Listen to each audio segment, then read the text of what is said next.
Putin's decision to carry out mobilization is the beginning of the collapse not only of his regime, but also of the whole of Russia. SBU General Viktor Yargun noted that Russia is absolutely unprepared for this kind of mobilization, which Putin announced in his dictatorial impulse. Closing the borders to Russian citizens, abolishing the ability to continue to live a normal life, and destroying all the social contracts Putin has tacitly signed with his population will turn into a serious storm for him.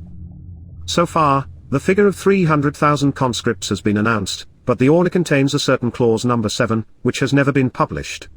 It's hidden under the label, for official use. So it is worth assuming that the number of conscripts will be higher, perhaps many times over.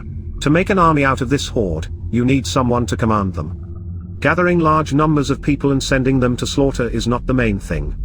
The main thing is for them to be a semblance of some army. In general, it is now clearly seen that the cadre army of Russia ceased to exist as a single mechanism. The main bet is on some kind of volunteers, prisoners, and private military companies. But I have very serious doubts that they will be able to turn this conglomerate into troops that can do anything on the battlefield, summed up the general.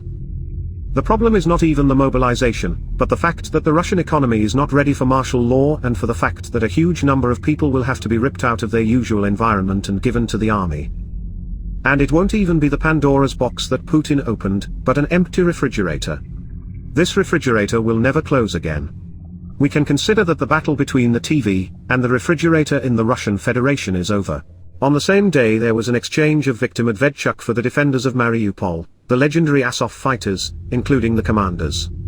Putin is the godfather of Medvedchuk's daughter.